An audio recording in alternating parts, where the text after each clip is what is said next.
This is a discussion on stroke. Stroke class is otherwise called as cerebrovascular accident. No?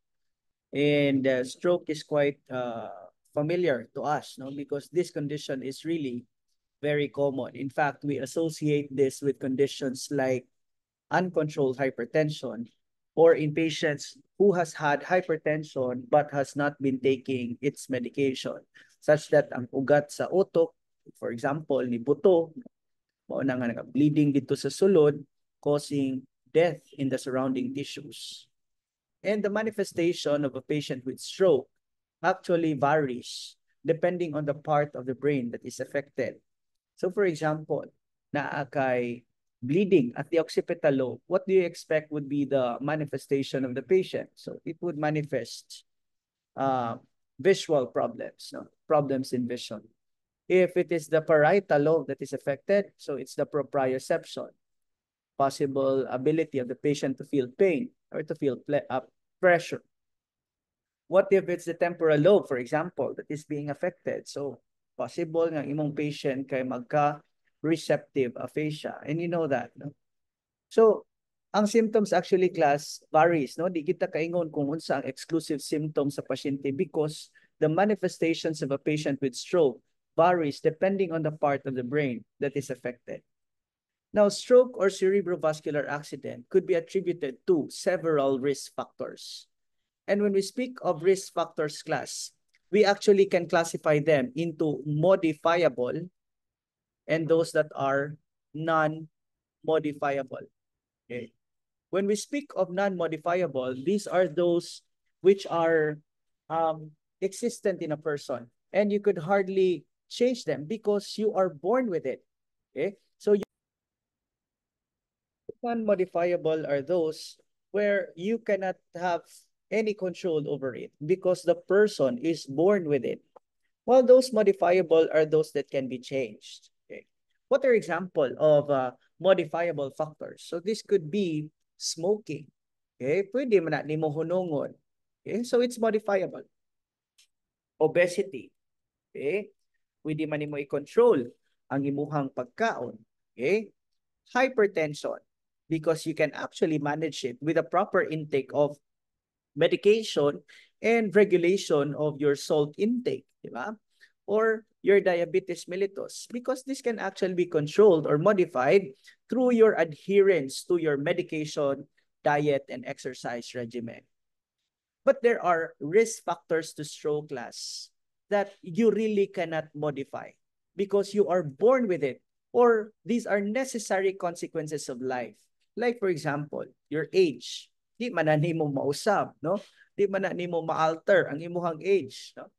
Sometimes when I'm mad to my youngest child, I say, i-cancel na ko imong birthday. No? Muhilak siya because he thinks nga kung di ka mag-birthday, di pud ka mo increase ang imuhang age, no? But actually age cannot be controlled. We all know that, okay? Isa pa, imong gender, di na nimo ma-control kay lucky ka biologically, okay? You really manifest or have the risk factors of a male, no? Kung babae ka, you manifest also the risk factors attributed to being a female, okay? So, mga laki, mga good class, these are people who are exposed much to stress because of physical activity. But ang female po, these are people who are prone to stroke because of their high levels of cholesterol, especially when they stop menstruating. Nganong mataas man na ang cholesterol when you stop menstruating? Because you stop producing estrogen when you stop menstruating. And every time mga good class nga mohimo ka og estrogen, you are actually consuming cholesterol because cholesterol is a component in the formation of estrogen. Meaning to say, the more you produce estrogen, the more you consume your cholesterol. But what happens when you stop producing estrogen? That only means you also stop consuming your cholesterol. Okay? So, in terms of gender class, it has been said in studies nga ang imuhang stroke, daghan nga nga stroke nga mga laki, pero buhi. Okay? Ang babae, gamay rag nga stroke, pero once ma-stroke ang babae, patay. So incidences of stroke are higher in males, but mortality from stroke are higher in females.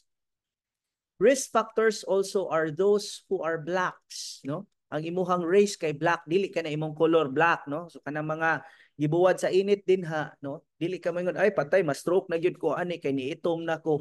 Dili na mao. It's the race, no? That's being referred to. And of course your heredity. Okay? So class, all of these class are risk factors that a person may have, no? Increasing his tendency to developing stroke.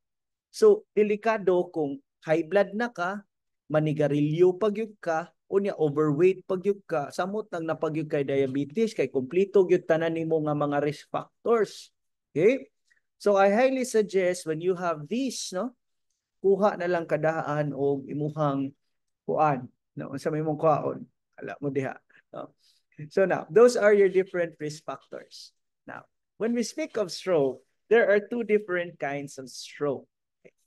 Stroke could either be number one, it could be ischemic. And number two, it could also be hemorrhagic. So makadungog ta og ischemic stroke, makadungog pud ta og hemorrhagic stroke. When we speak of ischemic stroke, this is the kind of stroke that is brought about by poor or inadequate blood supply to the brain. Okay? Nakuwangan ang agas sa dugo padulong dito sa imuhang utok. So a reduction in the blood supply to the brain can lead to ischemic stroke. On the other hand, your hemorrhagic stroke is damage to the surrounding brain tissues because of a sudden bleeding in the brain.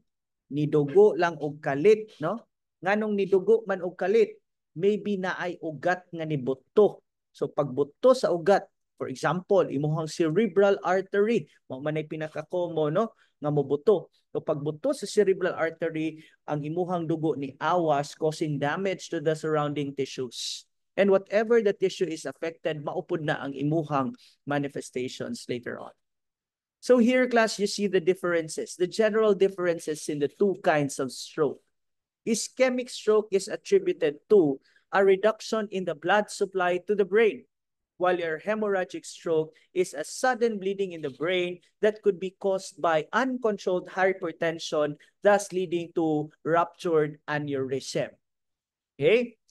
And when we speak of ischemic stroke, class, we can further classify this. There is an ischemic stroke which is called thrombotic stroke. Unsa man ang thrombotic stroke?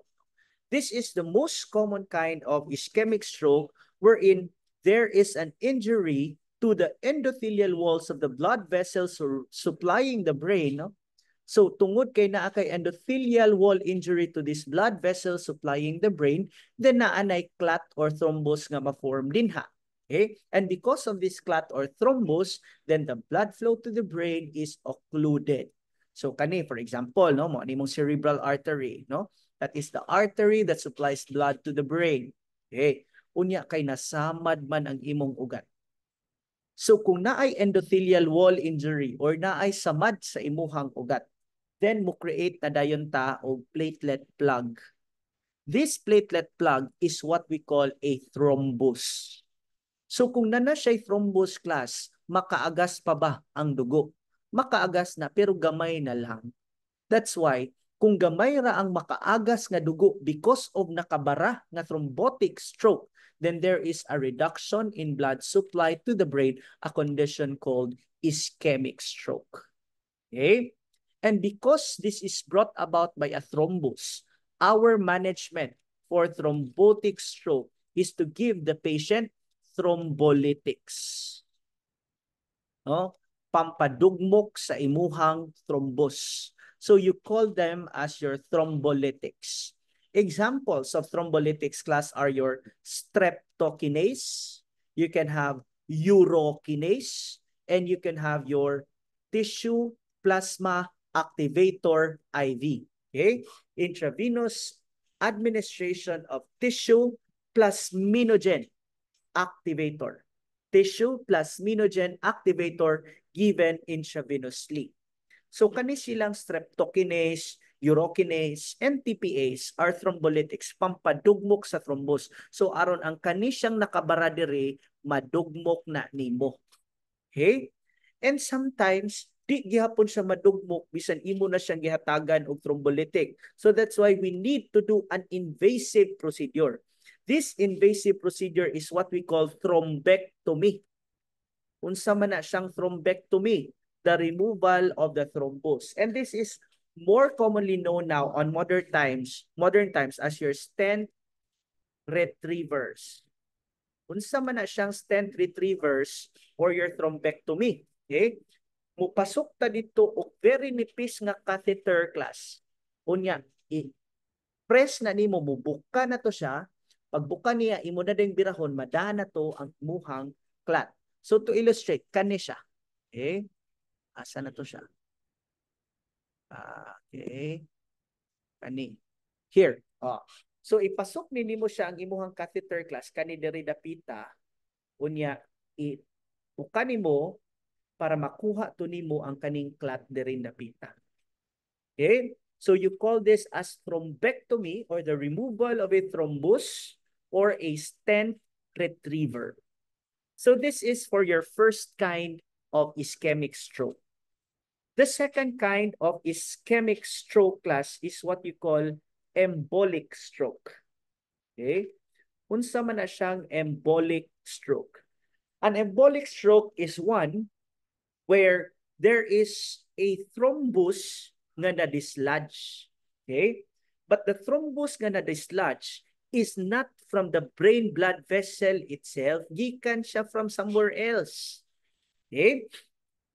So pwede ba ron ang imuhang ugat sa kamot, no? Nya nasamad tong imong ugat sa kamot.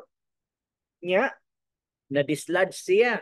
Pagka-dislodge niya, nikuyog siya sa dugo, it becomes an embolus, and the embolus could occlude the blood flow to the brain. And that is what we call as an embolic stroke. So ang kalainan di ay class sa thrombotic o sa embolic is the fact that ang thrombotic stroke is naay samad dito sa mismong ugat sa utok, maunang naay thrombus nga ni-form dito, nakakos og bara. Ang sa embolic is naay samad somewhere else, maunang ni-form siya thrombus na dislodge, na himong embolus ni bara sa aga sa dugo padulong sa utok, and it becomes an embolic stroke. Okay? So I hope you get the difference. Maybe the simplest way of saying that is ang thrombotic stroke is a thrombus from the brain itself, while an embolic stroke is a thrombus from somewhere else other than the brain. Okay? Then you have a third kind of stroke, and this is your transient ischemic attack. Your transient ischemic attack is a short period, no? Manifesting symptoms which are similar to that of your ischemic stroke, no?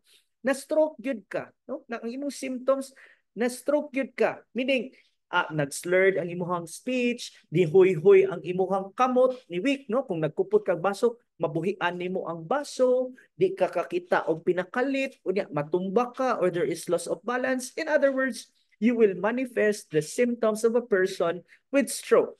Okay? But the period it happens is a very short period. It is a very short period because it is caused by a temporary or a brief blockage of blood flow to the brain. Now, while it is a short period caused by a brief cessation of blood supply to the brain, this is what you have to remember. When we speak of transient ischemic attack class, it is a warning sign. Okay? It is a warning sign because 1 of every 3 persons with TIA later develops to become ischemic stroke. Okay? So class, that is the first kind of stroke. You have ischemic stroke, wherein there is a reduction in blood supply to the brain. Nihinay ang aga sa dugo padulong sa utok kay naay bara. And the bara could be from the brain artery itself, thrombotic, from somewhere else, embolic, or a brief or temporary cessation of blood supply, transient ischemic attack. Now, the second type of stroke is called as hemorrhagic stroke. In hemorrhagic stroke, this refers to conditions where there is a sudden bleeding in the parts of the brain causing damage to the surrounding tissues. This happens, class, usually because ang imong ugat ni buto. Ni buto siya because of the severe uncontrolled hypertension. So kung naaga ni kay pasyente mo adto sa ER, kay labad ang ulo or nalipong o niyang gikuhaan og BP. Pagkuha ni mong BP 200/110, papaulion pa bakas doktor, di na i-admit ka, class. Ngano mang i-admit ka? Because you are at risk for developing stroke in such a case. Okay? So, your hemorrhagic stroke is a sudden bleeding in the brain that is due to hypertension. And the classification of hemorrhagic stroke depends on the location of the part of the brain nga naapektuhan. No? So, a hemorrhagic stroke can be intracerebral. Why do you call it intracerebral? Because it is in the cerebrum. It could also be subarachnoid. Why do you call it subarachnoid? Because it is in the subarachnoid space. And what do we know of the subarachnoid space? What do we know? Kung sa atong mahinumduman, basta moingon tag subarachnoid space. Di ba it is that part of the meningeal layers where the CSF fluid is found? How do we diagnose stroke? There are two common ways to diagnose stroke. You can do CT scan, you can do MRI. Okay? The most common test that we use, class, is your CT scan. And why is it CT scan? Because it is a faster procedure. You know for a fact that, class, ang kanang CT scan, you know for a fact ang kanang stroke, ang imong kontra ana, class, is oras. Because the brain cannot be deprived of sufficient blood supply for too long a time. Kani siya, class, temporary raman, ang gamay na pa may makaagi dugo, pero gamay na lang lagi ang dugo nga makaagi. Okay? But you cannot keep that long. Ang imong kontra gyud, class, sa stroke is ang imuhang oras. Because the damage to the brain is directly related to the length of time by which the stroke has been managed. Okay? So kung naakoy TIA, for example, transient ischemic attack, unsa may importante ana, dapat naa kay kauban pirmi, di ka pwede nga ikaw rang usas sa balay. Ngano man? Because at TIA is a warning sign, meaning na ay padulong stroke. So kinahanglan magpakumpleto na jud kag CT scan, MRI aron makita kung nanabatoy mga bara para mahatagan kag pangkontra bara. Unsa man tong pangkontra bara? Your thrombolytics. Okay? So your diagnostic tests are CT scan and MRI. Now, as a nurse, how do we assess stroke?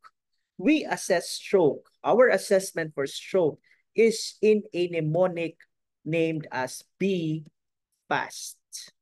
Okay? Kinahanglan kang paspas. Okay? Letter B.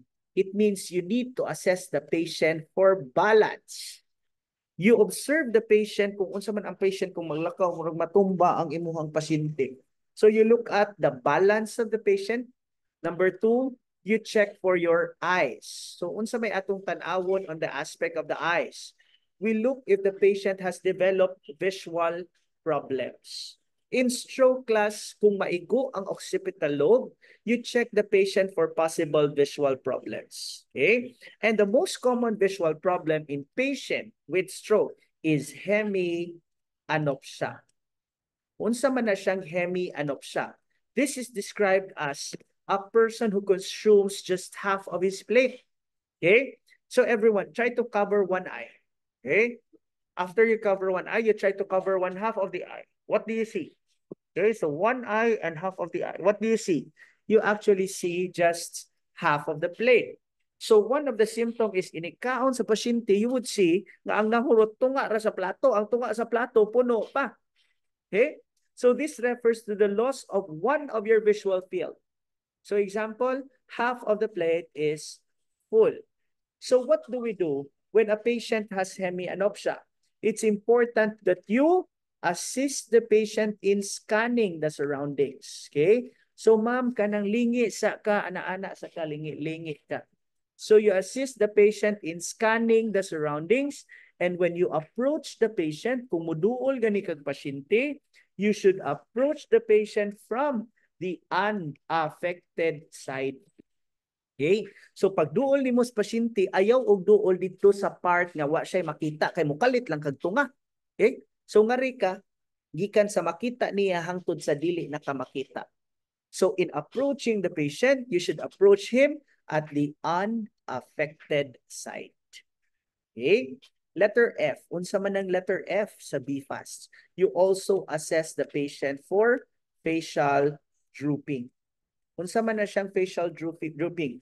Meaning, you let the patient smile. Inig-smile niya, ang tunga ni smile, ang pikas wala. Oh, half smile rang iya ha. Half ang imuhang naong ni smile, ang half wala sad siya mo smile. You call it as facial drooping. Okay? Number 4, you need to assess for arm weakness. Okay? In assessing arm weakness, you simply let the patient extend his arms this way. Okay? Ma'am, palihog ko, anak. Okay? So if you are normal, imo siyang ma-elevate this way. Pero kung naa kay stroke, matagak ang imuhang pikas kamot. Okay? So actually, sir, how would I know kung left-sided hemisphere or right-sided hemisphere ang na-damage sa akong utok? Okay? So class, remember this. The tongue does not lie. The tongue does not lie. Why? Because if you let the patient protrude his tongue, ma'am, can you protrude your tongue? Mapag-ana. Kung ang imuhang tongue na kay stroke has deviated to the left, meaning to say, left-sided part sa brain ang naapektuhan. Kung imong ipaprotrude ang tongue, ningadto sa right, kung sa may pasabot, right-sided part of the brain pod ang naapektuhan. Okay? However, at this point of the middle of the neck, mo-cross man na ang imuhang nerves. Meaning, kung akong diri nga part ang apektado, ang akong dila dito pod mo point. Okay? Pero ang akong kamot nga na-paralyze naa diri sa ako ang pika side, opposite. So ang position mo niya class is paana. Okay? So kung right ang apektado, the tongue points to the right, but ang na-paralyze is the left side of the hands, the feet, and the left side of the body. If ang left part of the brain ang naigo, the tongue protrudes to the left, but the paralysis and the paresis, the weakness, is on the right side of the body. Okay? So arm weakness. So kani, pag ana nimo natagak ang left, unsa may pasabot? Is it a right-sided weakness or a left-sided brain affectation? Ang left natagak. So it's the right part of the brain that is affected. Okay? So it varies. Na ay weakness, na ay paralysis. When you say hemiparesis, it's weakness. When you say hemiplegia, that means paralysis. Another manifestation class is your letter S. Unsa man ang letter S? It stands for speech. Meaning to say, you let the patient repeat simple phrases. And you would notice that on the aspect of speech, the patient may manifest dysarthria. Unsa man na siyang dysarthria?